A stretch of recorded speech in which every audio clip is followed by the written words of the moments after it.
ਬੇਲੀਆਂ ਕੀ ਹਾਲ ਹੈ। ਉਮੀਦ ਹੈ ਖੈਰ। ਮੇਰੇ ਉਸੇ ਆਰਟ ਗੈਲਰੀ ਦੇ ਵਿੱਚ ਆਏ ਅਸੀਂ ਤੇ ਇਹ ਵੇਖੋ ਆਰਟ ਦੇ ਨਮੂਨੇ ਕੁਝ ਲੱਗੇ ਹੋਏ ਨੇ। ਆਰਟਿਸਟ ਭਾਈ ਨਾਲ ਲੱਗੇ ਸਾਡੀ ਗੱਲ ਵੀ ਹੋਈ ਔਰ ਬੜੀ ਚੰਗੀ ਗੱਲ ਇਹ ਹੈ ਕਿ ਭਰਾ ਜਿਹੜਾ ਹੈ ਉਹ ਮਾਂ ਬੋਲੀ ਦੇ ਹਵਾਲੇ ਨਾਲ ਕਾਫੀ ਅਵੇਅਰ ਹੈ ਔਰ ਬੜੀ ਵਧੀਆ ਗੱਲਬਾਤ ਕਰਦਾ ਔਰ ਉਹ ਆਂਦਾ ਹੈ ਕਿ ਮੇਰਾ ਜਿਹੜਾ ਆਰਟ ਹੈ ਉਹ ਹੈ ਹੀ ਪੰਜਾਬੀਅਤ ਦੇ ਨਾਲ ਜੁੜਿਆ ਹੋਇਆ ਆਰਟ ਹੈ। ਔਰ ਮੈਨੂੰ ਬੜੀ ਖੁਸ਼ੀ ਇਸ ਗੱਲ ਦੀ ਹੋਈ ਹੈ ਕਿ ਇਹ ਜਨਾਬ ਤੁਸੀਂ ਵੇਖ ਲਓ, ਇਹ ਤਕਰੀਬਨ 2 ਲੱਖ ਰੁਪਈਏ ਦਾ ਨਮੂਨਾ ਹੈ ਤੇ ਜਿਹੜੇ ਪੰਜਾਬੀ ਆਰਟਿਸਟ ਨੇ ਸਾਡੇ ਔਰ ਬੜਾ ਜਵਾਨ ਜਿਹਾ ਛੋਰ ਹੈ ਜੇ, ਮਾਸ਼ਾਅੱਲਾ ਨੌਜਵਾਨ ਛੋਰ ਹੈ।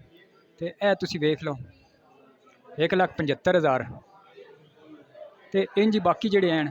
ਔਰ ਮੈਨੂੰ ਖਾਸ ਤੌਰ 'ਤੇ ਜਿਹੜਾ ਇੱਕ ਚੰਗਾ ਲੱਗਿਆ ਆ ਉਹ ਜਨਾਬ ਬਜ਼ਾਹਿਰ ਤੁਸੀਂ ਵੇਖੋ ਇਹ ਇੱਕ ਪਲਾਸਟਿਕ ਦਾ ਡੱਬਾ ਹੈ ਔਰ ਉਹਦੇ ਵਿੱਚ ਭਰਾ ਨੇ ਸਫ਼ੇ ਕੱਟ ਕੱਟ ਕੇ ਲਾਏ ਹੋਏ ਨੇ ਕਾਫੀ। ਔਰ ਇਹ ਸਾਰੇ ਜਿਹੜੇ ਨੇ ਇਹ ਪੰਜਾਬੀ ਜ਼ਬਾਨ ਦੀ ਹੀ ਲਿਖਤਾਂ ਨੇ। ਜਿਵੇਂ ਮਿਸਾਲ ਦੇ ਤੌਰ 'ਤੇ ਇੱਥੇ ਹਾਂ ਇਹ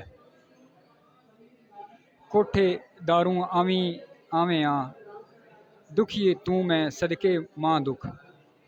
ਤੇ ਆਖਣ ਦਾ ਮਤਲਬ ਇਹ ਹੈ ਕਿ ਬਹੁਤ ਸਾਰੇ ਲੋਕ ਜਿਹੜੇ ਨੇ ਉਹ ਪੰਜਾਬੀਅਤ ਦੀ ਪ੍ਰਮੋਸ਼ਨ ਵਿੱਚ ਲੱਗੇ ਹੋਏ ਨੇ। ਕਈ ਲੋਕ ਜਿਹੜੇ ਨੇ ਉਹ ਸਾਡੀ ਨਜ਼ਰ ਵਿੱਚ ਨਹੀਂ ਵੀ ਆਉਂਦੇ, ਲੇਕਿਨ ਇਹ ਆਰਟ ਵੇਖੋ ਕਿ ਉਸ ਭਰਾ ਇਹ ਕੀਤਾ ਔਰ ਇਸ ਦੀ ਕੀਮਤ ਤੁਸੀਂ ਵੇਖਿਆ ਹੈ 1,25,000। ਇਹ ਸਾਧ ਨਾਂ ਹੈ, ਸਾਧ ਮਹਿਮੂਦ ਛੋਰ ਦਾ ਨਾਂ ਹੈ ਔਰ ਮਾਸ਼ਾਅੱਲਾ बड़ा वधिया ਇਹ ਸਾਹਮਣੇ ਖਲੋਤਾ। लाहौर तो भाई का तलक है और माशाल्लाह बड़ा ज़बरदस्त आर्टिस्ट है।